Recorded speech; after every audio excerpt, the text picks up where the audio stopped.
Back in January 2023, I made this video.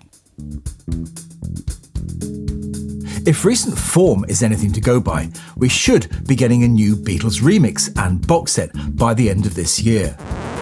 3.5 years later, it's finally here.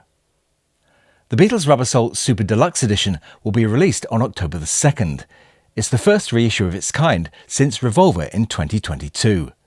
But I also believe it could be the last. So let's take a look at exactly what we're getting and what we're not. The headline, of course, is the Super Deluxe Edition. Available as 4 CDs or 5 vinyl LPs, it's the only way to own everything that's on offer. At its heart is Giles Martin's brand new stereo remix, cut for vinyl at half speed by Miles Scholl.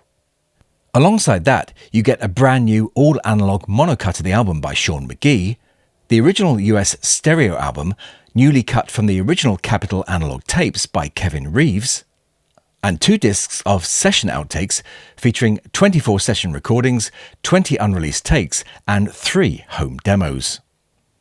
There's also a 7-inch EP featuring stereo remixes of Day Tripper and We Can Work It Out, an 88-page hardback book, and if you order directly from the Beatles or Universal stores, 2 posters and 2 postcards. Everything is housed in a slipcase, just as it was with the Revolver set, and everything is pressed by Optimal in Germany. If the full box isn't for you, there are plenty of other options. There's a standard single CD and LP of the remix, plus 2 CD and 2 LP editions with session highlights. There's also, for the first time in this series, a standalone Blu-ray, containing the Dolby Atmos and high-resolution stereo mixes, together with 4 restored promotional films for Day Tripper and We Can Work It Out. I particularly like that decision because those who want the Blu-ray can buy it without paying for the entire box set, while those who have no way of playing it aren't forced to buy something they'll never use. There's also a Zoetrope picture disc of the remixed album, for those who want it. The only format I think is missing is the standalone mono LP. If Sean McGee's cut is anything like his mono Revolver, I'm sure plenty of people would have bought it on its own. Now, one thing I'm particularly pleased to see is the inclusion of the original US Rubber Soul. Now, I didn't grow up with that version, so it has no nostalgic value to me whatsoever. But making videos about the Capitol albums over the years, I've learnt not just how beloved it is, but how important it was to the people who first heard it that way. Okay, it isn't what the Beatles originally intended, but it's part of Beatles history, and a big part of the lives of the fans who grew up with it. So I think including it here was absolutely the right decision. Some fans would have preferred Apple to hold it back for a dedicated second Capitol albums box set. Personally, I don't think that's ever going to happen. Of course, one of the big talking points for collectors is sessions, outtakes and demos. As many of us expected, most of the session discs are made up of instrumental takes. That's simply because by late 1965, the Beatles could perfect the backing track before recording the vocals. But there are still some genuine highlights. Firstly, there's the Day Tripper songwriting work tape and Paul's demo for We Can Work It Out, half of which was thought to have been wiped by John. It'll be fascinating to hear just how much survives. One item missing which I thought might be included is the 1963 demo of What Goes On, a short excerpt of which we've already heard on this channel. The complete recording recently leaked online, which I should point out had absolutely nothing to do with me. Perhaps Apple is saving it for another project. There's also the harmony rehearsal for Think For Yourself. The complete tape runs for around 20 minutes, although I doubt we'll get all of it here. Perhaps the biggest mystery on this set is a demo by John called Little Girl, which few people have heard of until now.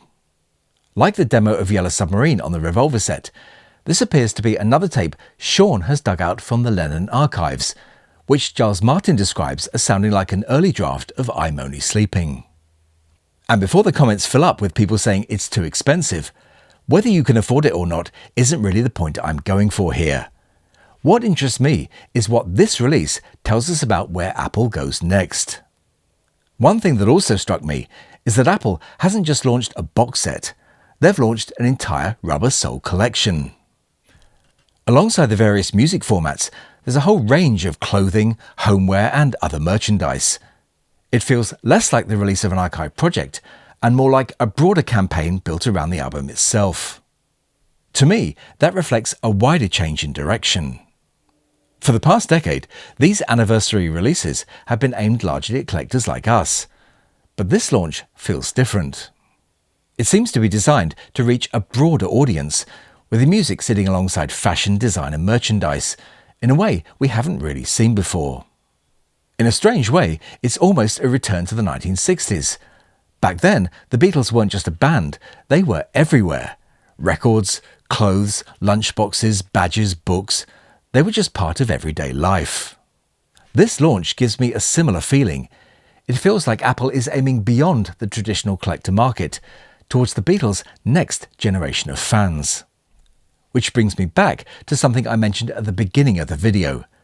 I have a feeling that Rubber Soul could be the final Beatles Super Deluxe Edition.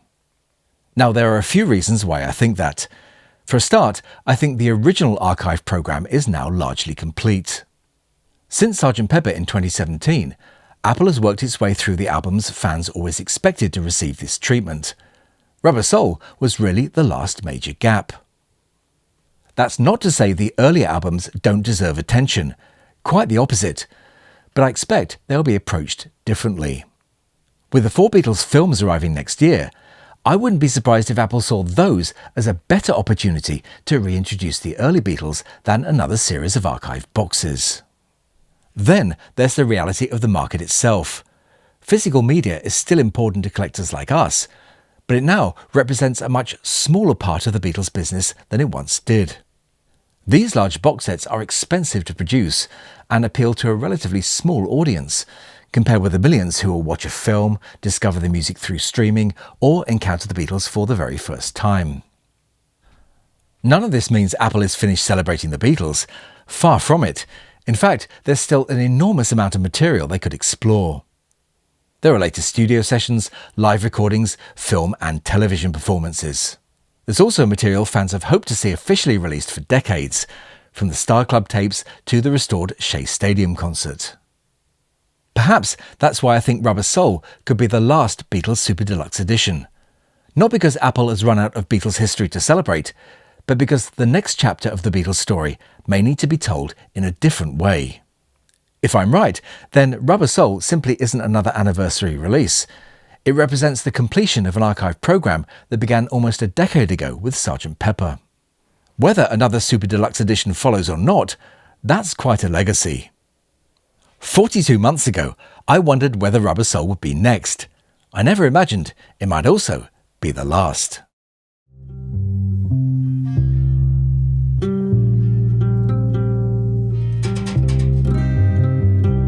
Okay.